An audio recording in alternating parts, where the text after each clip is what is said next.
Admets-le, allons. T'as pris mon collier, n'est-ce pas? Mindy nous a regardés et a secoué la tête. Elle était en sueur. Eh bien, il n'y a que nous trois dans la maison. Et si Andy ne l'a pas pris, alors c'est forcément toi. Sérieusement, Cass, tu dois me croire. Je ne l'ai pas pris. Mais elle mentait clairement parce que, quand j'ai fouillé dans son sac, le collier de Cass était juste là. Cass lui a dit de sortir de chez elle et Mindy a fondu en larmes. Pauvre Mindy. Je voulais arrêter Cass, mais elle déteste vraiment que les gens touchent à ses affaires. Alors j'ai gardé le silence. Vous voyez, Cass et moi sommes plutôt inséparables. On a toujours vécu dans le même quartier, donc on a grandi ensemble et on partageait tout. Enfin, presque tout. Sauf un petit secret qui ruinerait probablement notre amitié pour toujours si elle le découvrait. « Andy, qu'est-ce que tu fais ?» J'ai commencé à bégayer. « c'est trop mignon celui-là. » Honnêtement, je suis si énervée contre Mindy. Je ne peux pas croire qu'elle ait fait une chose pareille. J'ai souri, ne sachant pas quoi dire. Je veux dire, c'est moi qui l'avais dénoncée. Soudain, je me suis sentie si coupable. Juste à ce moment-là, nous sommes arrivés à la caisse. Cass a donné tout ce qu'il y avait dans le chariot à la caissière. « Attendez !» s'est-elle exclamée. « Qu'est-ce que c'est? Le code-barre de cet article a été arraché. » La caissière a fait une scène et a même appelé la responsable. Cass et moi sommes restés là à essayer de comprendre ce qui se passait. Cass a même commencé à pleurer, pensant qu'elle allait être accusée de vol à l'étalage. Après environ 30 minutes, la responsable du magasin est venue. Elles ont gardé les articles sans code-barre et nous ont laissé partir. Ouf, on l'a échappé belle. Qu'est-ce que tu veux dire par ça? Oh, rien, je suis juste soulagée que nous n'ayons pas eu d'ennui. Ce n'était pas la première fois que nous nous mettions dans une situation gênante en faisant du shopping. Parfois, c'était les codes-barres déchirés, parfois les étiquettes manquaient. L'alarme de sécurité se déclenchait toujours à la porte. Toutes ces situations n'étaient pas que des coïncidences. Ok, je dois être honnête là. Le truc, c'est que j'ai pour habitude de chaparder. Pas parce que je ne peux pas m'offrir des trucs. Mon père dirige une banque, donc l'argent n'est pas le problème. Mon père m'achète le dernier téléphone tous les mois et vous devriez voir ma garde-robe. J'ai tous les sacs de marque. Je vole car ça me donne le genre de frisson que ma vie quotidienne ne peut pas me donner. Papa me tend de l'argent tous les jours et ne s'arrête jamais pour penser que j'aimerais peut-être un câlin ou un comment ça va. Depuis que ma mère est partie quand je n'étais qu'un bébé, il utilise l'argent comme moyen pour rester tranquille. Alors un jour, quand j'étais à l'école primaire, j'ai volé une épingle à cheveux à la fille assise à côté de moi. C'était si bon, c'était mon propre petit secret. J'aimais le côté spectaculaire de la chose et le fait que personne ne me soupçonnait jamais parce que j'étais une petite fille si riche. Après ça, je suis devenue accro au vol de petites choses et je ne pouvais plus m'arrêter. Ça semblait être la seule chose que je pouvais contrôler, alors j'ai continué à le faire. Et me voilà maintenant, toujours ressentir le même enthousiasme à chaque fois. Et oui, vous l'avez deviné, celle qui a pris le collier à la soirée pyjama de Cass n'était autre que moi, bien sûr. À ce moment-là, comme j'avais tellement peur, j'ai glissé le collier dans le sac de Mindy et fait semblant de le trouver là. J'étais plongée dans mes pensées quand, soudain, le cri d'Alex m'a fait sursauter. « Les gars, j'ai perdu mon stylo licorne, vous savez, le stylo qui brille !» La classe entière était soudainement en émoi. Certains amis essayaient de le chercher tandis qu'Alex marchait droit vers moi. « Andrea a dû le prendre ce matin quand j'ai sorti le stylo. Elle et moi étions les seuls ici. » J'ai levé les yeux vers Alex, mon cœur battant dans ma poitrine. C'est fini. Je suis démasquée cette fois. Puis j'ai soudainement regardé Scott Parker, le mignon garçon qui venait d'être transféré. Oh non, il ne devait pas avoir une mauvaise impression de moi. Je devais vite trouver un moyen de m'en sortir. « Tu as attendu que je parte aux toilettes pour le prendre, hein ?» Alex, je ne ferais jamais une telle chose. En plus, j'ai plein de beaux stylos.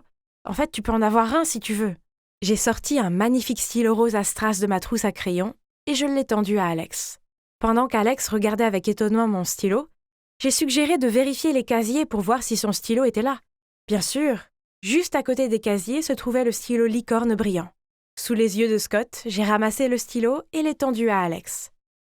Je suis si contrariée que tu aies pensé que je te le volerais. Mais ce n'est pas grave, au moins on l'a trouvé. Alex a rougi et s'est excusé auprès de moi. Les autres ont aussi reproché à Alex de ne pas l'avoir cherché assez bien et d'avoir tiré des conclusions hâtives sur moi. La prochaine fois, ne sois pas si bête, Andrea est une bonne personne, en plus sa famille est tellement riche. Pourquoi aurait-elle besoin de voler ton stylo? J'ai juste souri et je suis partie. Soudain, une voix m'a appelée derrière moi. C'était Scott. Il m'a regardée et a dit « Waouh, c'était totalement spectaculaire. Je m'appelle Scott, au fait. Tu es Andrea, c'est ça? Désolée si c'est un peu direct, mais voici mon numéro. Excusez-moi, est-ce que je rêve?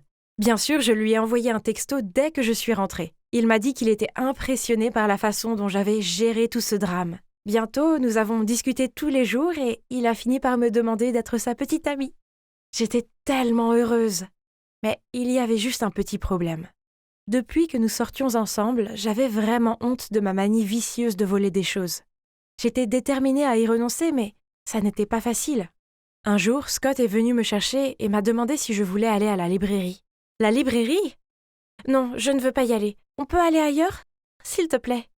En me voyant paniquer comme ça, Scott a eu l'air perplexe. Puis il a suggéré que nous allions chez lui pour un film et j'étais d'accord, en espérant qu'il n'y aurait pas de tentation de vol là-bas. Une femme d'âge moyen nous a ouvert la porte de la maison de Scott. « Oh, c'est Sandra, notre aide ménagère. »« Salut Sandra, je suis Andrea. » Mais au lieu de me répondre, Sandra m'a juste regardé fixement d'une manière sérieusement effrayante.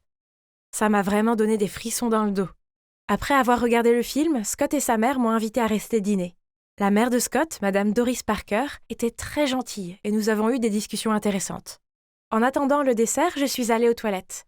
Mais en sortant de la salle, j'ai failli heurter Sandra. Elle se tenait là et me fixait à nouveau. Désolée. Elle n'a rien dit, mais a continué à me regarder de façon étrange. Oh mon Dieu, pourquoi elle me fixait comme ça? Le lendemain matin, à l'école, Scott m'a dit que sa mère venait de perdre une bague de valeur. Elle avait un plateau à bijoux à côté du lavabo et, après s'être lavé les mains, elle avait oublié de mettre sa bague. Après le dîner, la bague n'était plus là.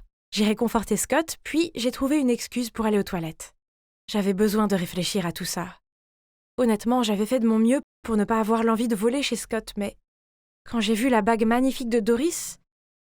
Non, je devais trouver un moyen de la rendre. Personne ne devait le découvrir. Et je m'étais juré de ne plus jamais laisser cela se reproduire. Bonjour, ça... Hein? Où est Sandra? Oh, elle a été renvoyée. Madame Parker a dit que Sandra avait volé ses bijoux.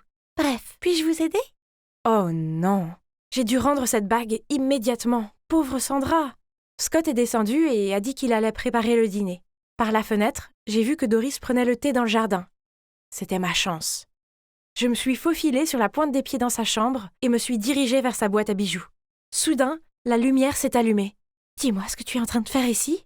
Je me suis retournée, laissant tomber la bague sur le sol. « Mais... Mindy? Pourquoi es-tu là ?»« Je suis la cousine de Scott. C'est donc toi la personne qui a volé la bague. Je ne peux pas croire que mon cousin sorte avec toi. » En entendant le bruit, Scott et sa mère ont couru à l'étage, tandis que j'étais abasourdie et sans voix. « C'est toi aussi qui as volé le collier de Cass, n'est-ce pas? Elle ne veut même pas me parler à cause de toi. » Je suis tellement désolée. Je sais que ce n'est pas bien, mais je n'ai pas pu m'en empêcher. Je me suis sentie si coupable. C'est pourquoi je la rends. J'étais encore à genoux sur le sol quand une main s'est tendue vers moi et m'a aidée à me relever. Je m'en occupe.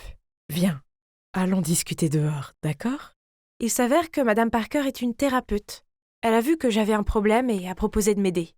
Je lui ai dit comment je me sentais coupable du licenciement de Sandra et j'ai demandé à Doris de l'appeler pour que je puisse m'excuser auprès d'elle. 30 minutes plus tard, Sandra est arrivée. Dès que Doris l'a vue, elle s'est excusée et lui a proposé de reprendre le poste. Mais non, madame, c'est moi qui l'ai volé et je mérite d'être punie. Je suis désolée, Sandra, j'ai déjà avoué à Madame Parker que j'ai volé la bague. Je ne voulais pas vous faire virer et je n'ai pas pu m'en empêcher. Tu n'as rien fait de mal. C'était moi. J'étais avide. Elle est innocente. Qu'est-ce qui se passe? De toute évidence, j'étais la voleuse, alors pourquoi me défendait-elle? Pourquoi tu fais ça? Est-ce qu'on se connaît, Sandra? Et c'est là que la vérité a éclaté. Sandra était ma maman. Ouais, je ne sais pas comment c'était possible non plus. D'après ce qu'elle m'a dit, elle s'était disputée avec mon père quand j'étais bébé et a fui dans une autre ville où elle a trouvé un emploi dans la famille de Scott. Quand ils ont déménagé à Seattle, elle est venue avec eux même si elle était nerveuse de retourner là où mon père et moi étions. Elle se sentait tellement coupable de nous avoir quittés. Et jamais elle ne se serait attendue à me rencontrer chez Scott. J'étais tellement choquée que je ne pouvais même pas parler. J'avais imaginé ce moment toute ma vie. Et maintenant, je me trouvais là, face à face avec elle.